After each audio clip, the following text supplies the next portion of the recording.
Alhamdulillah, salatan wa salaman ala rasulillah. Ashhadu an la ilaha illallah wahdahu la syarikalah wa ashhadu anna Muhammadan abduhu wa rasuluh la nabiyya ba'da amma ba'd. Bersyukur kita kepada Allah Subhanahu wa taala. Alhamdulillah sampai saat ini, sampai detik ini Allah masih memberikan kita nikmat yang begitu luar biasa. Nikmat yang tiada terhingga, di antaranya umur yang masih melekat pada diri kita. Kemudian kesehatan yang masih prima dan kesempatan yang masih ada.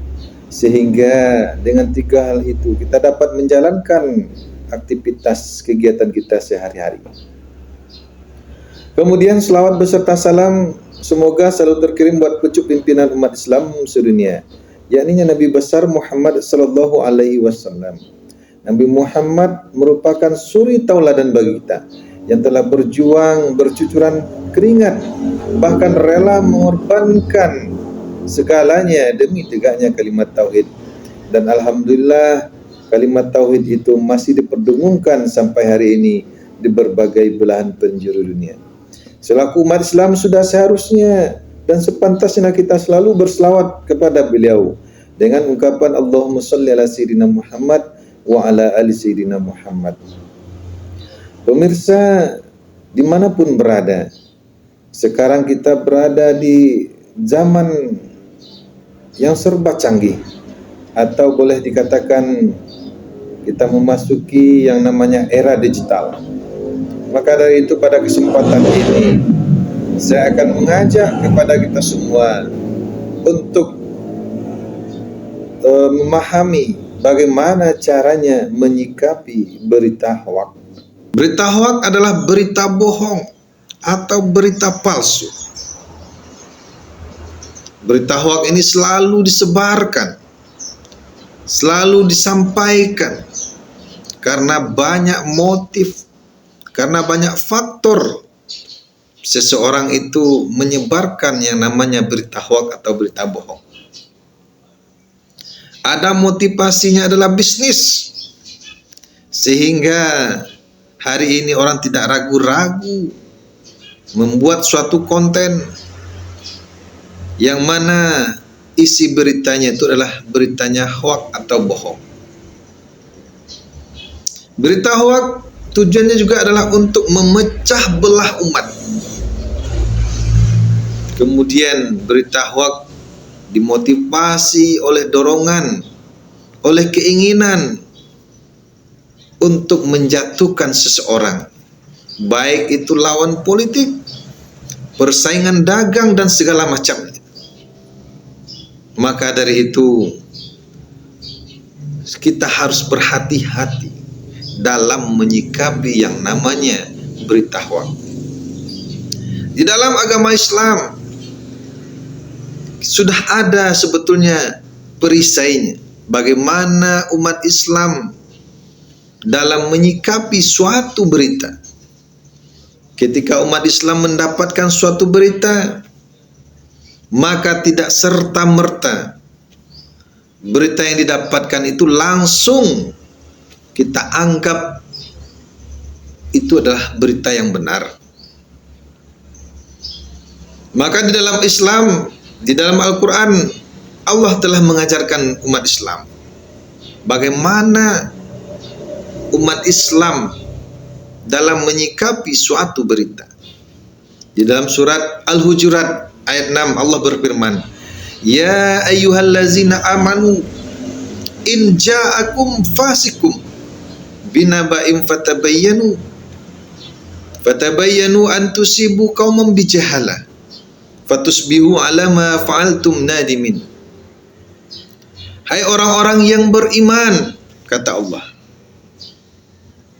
seandainya ada seseorang yang fasik datang kepadamu membawa suatu berita, maka kata Allah, fatabayyanu, telitilah berita itu terlebih dahulu. Jangan sampai kita membahayakan suatu kaum akibat daripada kebodohan kita, akibat daripada kecerobohan kita dalam menerima suatu berita, dan yang akhirnya nanti kita akan menyesali perbuatan yang kita lakukan itu.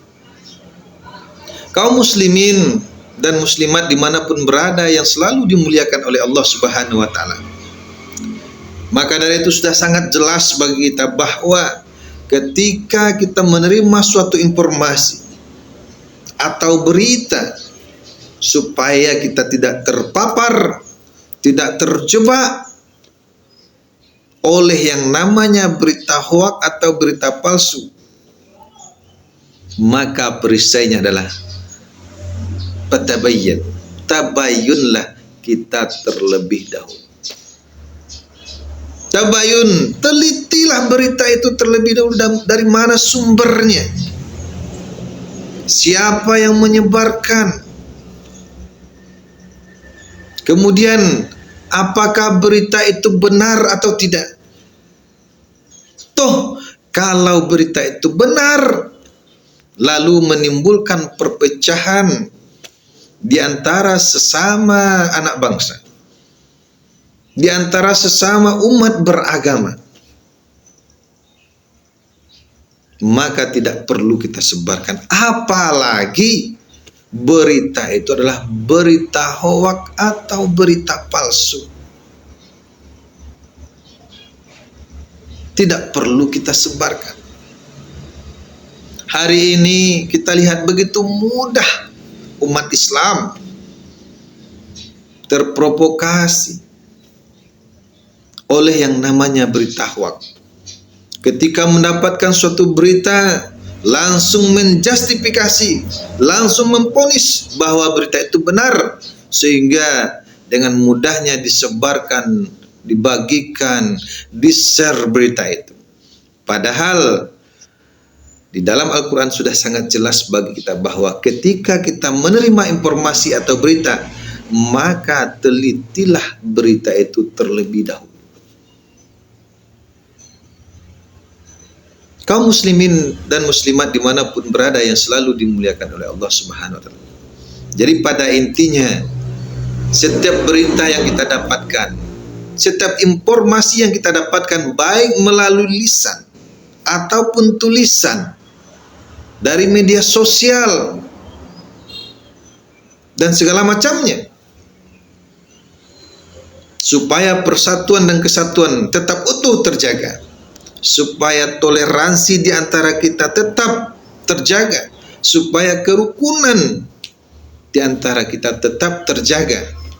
Maka dari itu, sekali lagi, kita harus bertabayun terhadap segala informasi yang kita dapatkan.